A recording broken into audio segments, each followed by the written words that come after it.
Welcome to the Evingston Wellness Blueprint, the podcast that takes you on a transformative journey to holistic health and well-being. Join hosts Matthew and Rebecca as they deep dive into the world of wellness, exploring a wide range of holistic modalities, alternative healing practices, and evidence-based approaches to living a vibrant and balanced life.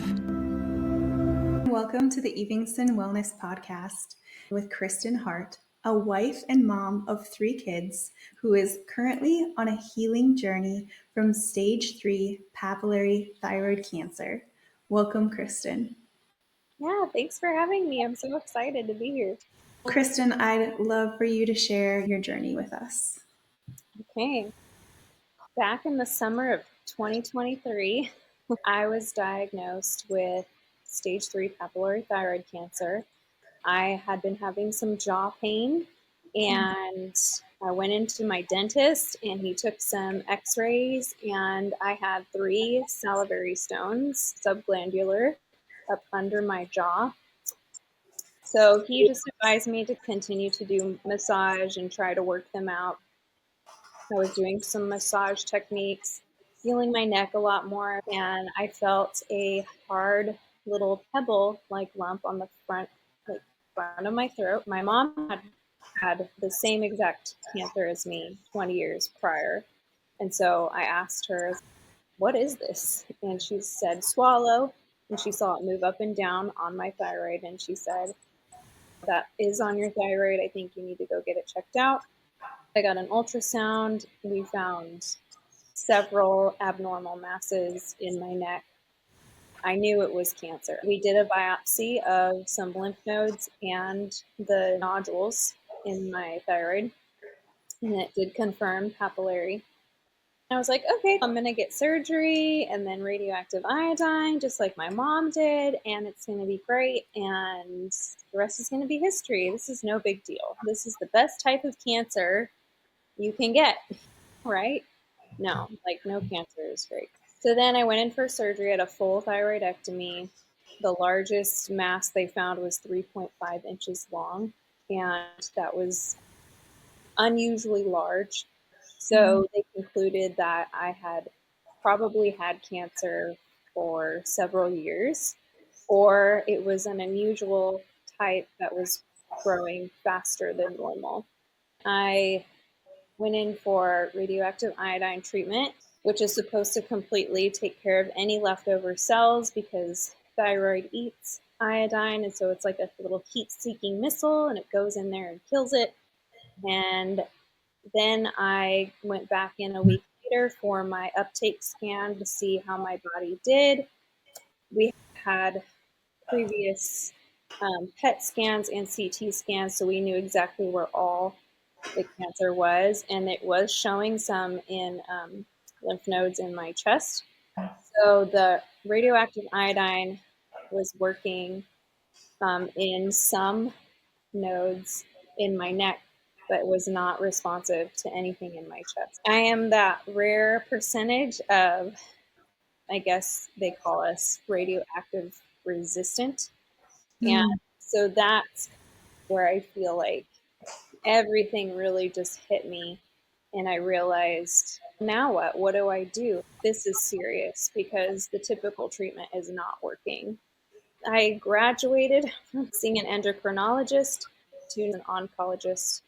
He said that my options were to go on a chemo TKI drug that does not kill the cancer, but just slows it down, or to do radiation. But he said that does put you at risk because you're fairly young and you could develop lymphoma or leukemia or another type of cancer from the exposure from that later on down the line. I didn't like those options for me. I wanted to get rid of it. I had been reading a book by Dr. Tony Jimenez, who is the founder of a clinic in Mexico called Hope for Cancer. And he's lived in my hometown, and I know his daughter, and I know friends of family because it's a small town, and I knew his family was a reputable, integral family. And I just was like, okay, I'm going to go there. So I put the word out there, and we raised all the funds within a week. And Wow. yeah, it was totally a God thing. And so I went down to Mexico and I started receiving more integrative treatment. And so I'm on a journey now to learn as much as possible. I've decided to publicly share my story because I'm realizing all these things that I'm learning can really benefit so many other people out there. If I can help other people besides myself, then that just brings me so much joy and purpose. So I've used this tragic thing and given it life to give hope to others too. Yeah. To share your story with the world, it's a tremendous amount of vulnerability. It's been fun. Yeah. So, Kristen, research has shown that there's a correlation between emotional well being and physical health. I'm curious what you found helpful to support your emotional health and well being. Yeah, that's a good question. Reading books like The Body Keeps the Score or Dr. Hammer's work and his study of the brain and the connection to organs and trauma.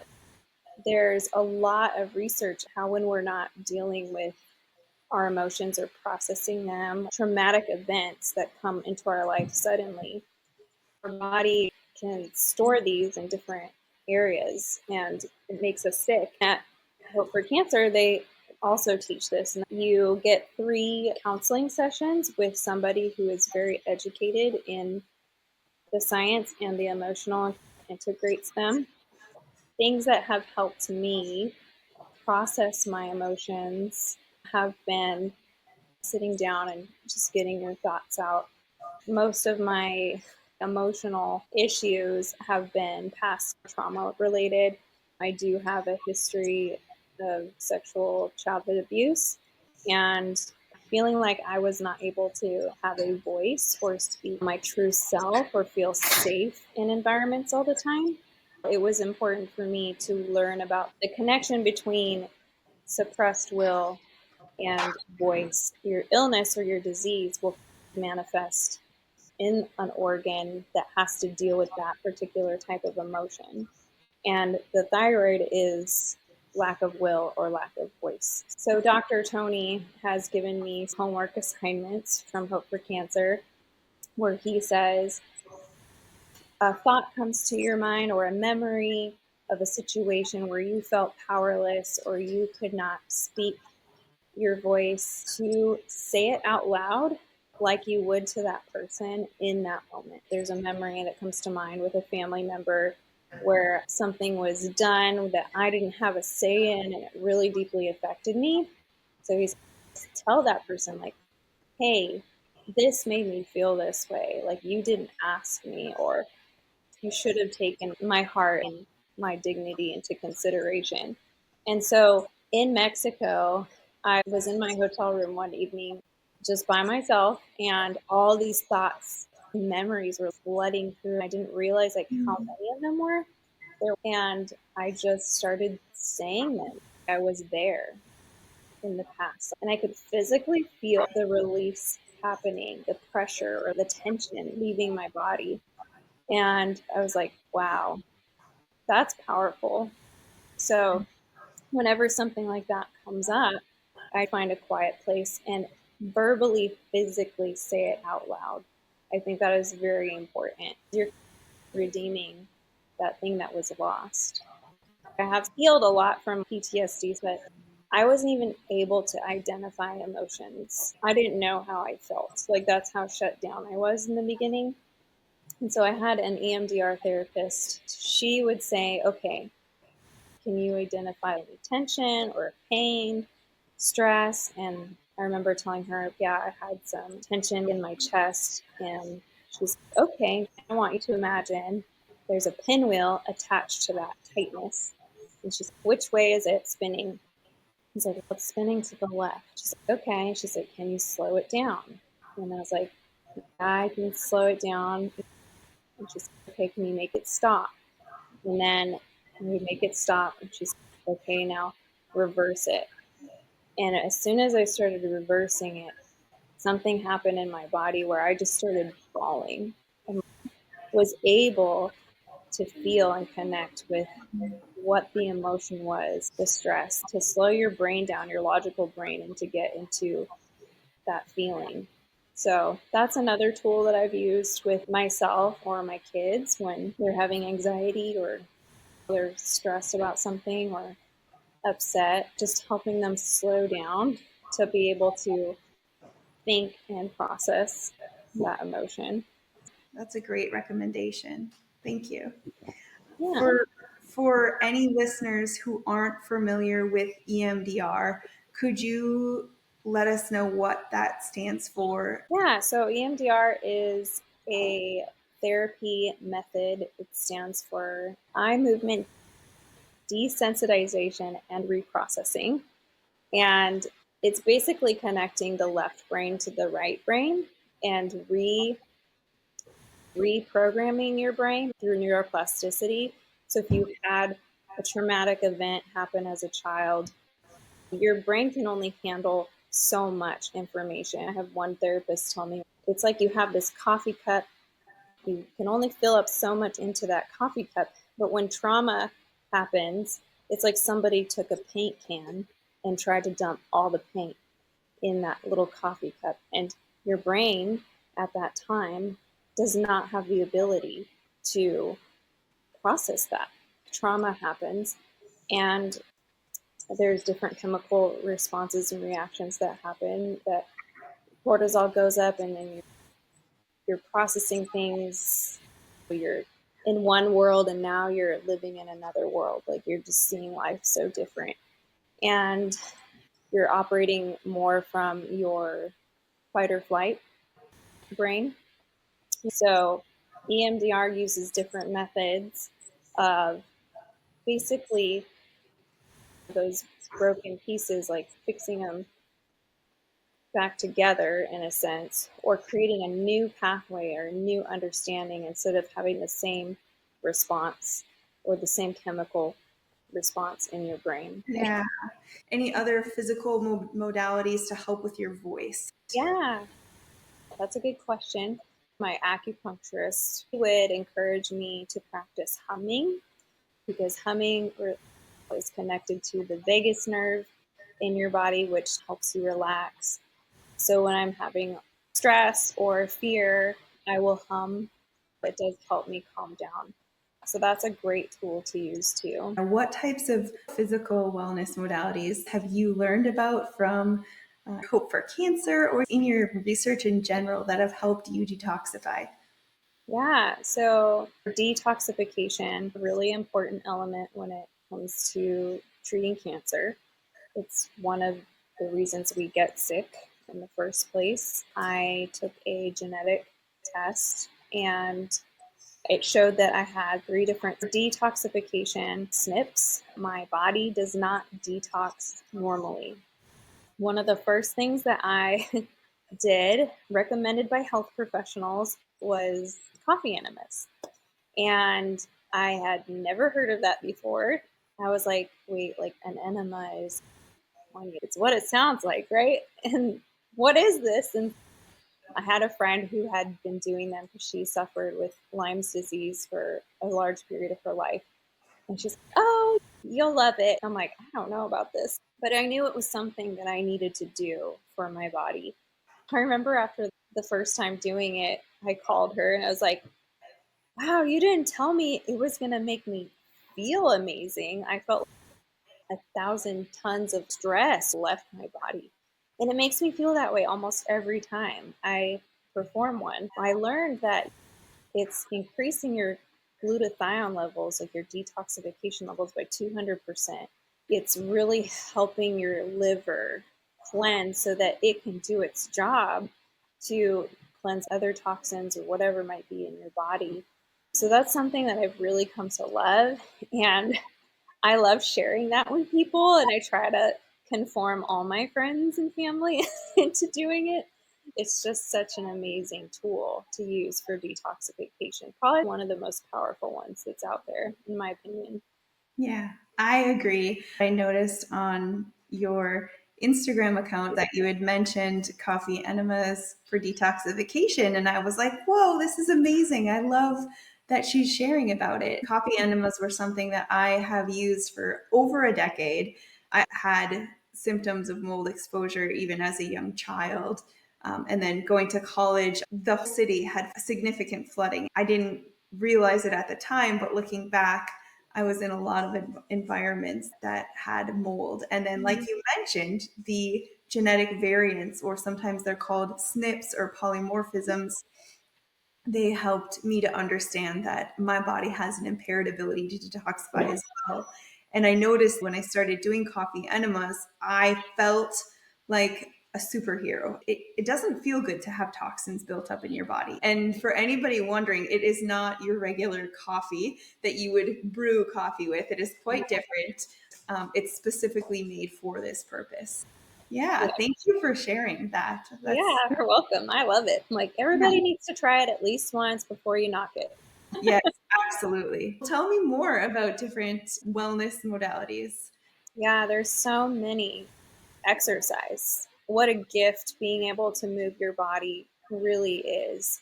I used to be a runner. I would run half marathons. I've always enjoyed yoga and learning how powerful weightlifting is, how it oxygenates your muscles and your body and stores oxygen in your muscles. It's free.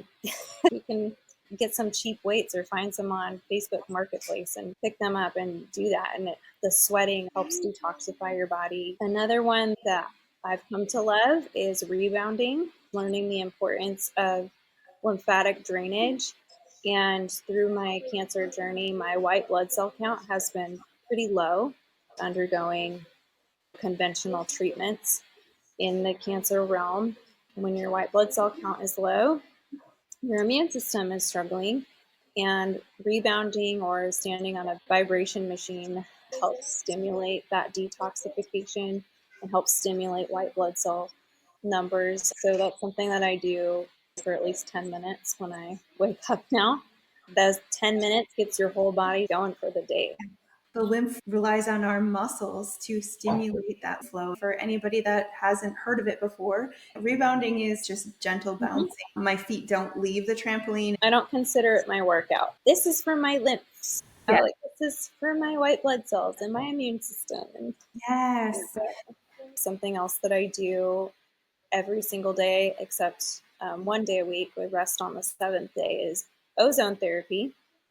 And ozone is a pretty inexpensive way to oxygenate the body. All these things that I do, if you follow me on Instagram, you can find them on my bio page. They're all on there. Yeah, Christin, with each human being so unique in every way, from our genetics to our diet, our lifestyle, previous experiences, it's easy to recognize how a tailored approach could be beneficial. You've found out detoxification is really a priority for you. Can you speak of any other ways that your wellness treatment modalities have been tailored specifically to you?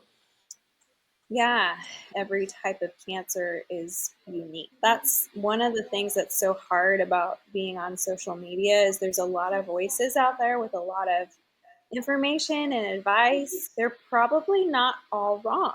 They're probably right because they're talking about their specific cancer or their specific genetic makeup. The biggest thing that I think there's a lot of confusion over is food. What do I eat? I've done microbiome testing. I've done a Dutch test, a full hormone panel. And then when I went to Hope for Cancer, of course, we're doing full panels of blood work and also looking at food sensitivities. It's looking at your nutrition and it's comparing all these different tests like a puzzle piece together just to look at exactly what's going on in you. For example, I found out that I'm insulin resistant. According to Western medicine, I would not be considered insulin resistant. But if you look at studies that Dr. Casey Means has done or Hope for Cancer, they consider anything above 75 to be in an insulin resistant state. And my cholesterol together were in a normal range, but one of them was pretty low. And so they're like, your body nutritionally needs more fat. I was like, oh, okay. And I had been doing a vegan diet and I felt terrible. I felt so tired and my body was just dragging. When I met with the nutritionist and we did all these tests, she's like, yeah, your body's telling you need fat. You have no energy. And I was like, oh, so you can listen to your body? She's like, yeah, your body is smart. If you feel terrible on a vegan diet, there's probably a reason for that. And when you get these tests done, it just puts all the pieces into place. She told me, okay, you can have goat or sheep cheese like 3 times a week, and you can have eggs 4 times a week, 1 or 2, and you can have some fish. And since being back, I have so much energy. I think anybody with a diagnosis of cancer should find an integrative oncologist, somebody that knows how to do these tests. Everybody is different, and your genetics go into that too. Yeah, beautiful. Christin, thank you so much for spending time with me today. Where can people follow your journey on social media? Yeah, so I'm on Instagram. My handle is @CancerWarriorChick, and there's a dot in between each word. And then you mentioned a GoFundMe account. There's a link called Linktree on Instagram, and it has everything on there from the GoFundMe to different recommendations for tools you can use to help you on your wellness journey fighting cancer. I do some affiliate marketing and partnerships that does support my family directly too if you buy from my link. Everything that I list on there is something that I've learned from an integrative medical professional on this journey. I do my best to look at the research behind these products to make sure they're actually doing what they say. So if you would want to give out of the kindness of your heart, which means so much, those are ways you can help. When I was in Mexico, I was crying thinking about the love of the community on the online space that I never would have imagined would have happened to send me there, to give me this gift to fight for my life. Awesome. Christin, thank you so much for being here with me today. Yeah. I hope you have a beautiful rest of your day. Thank you. Thanks for having me. Thank you so much for spending your time with me today. I hope today's episode inspired you on your journey of wellness. If you enjoyed this episode, please consider leaving a review, subscribing, and sharing it with a friend. Also, I'd love to hear from you. Drop me a message at www.hevingsonwellness.com.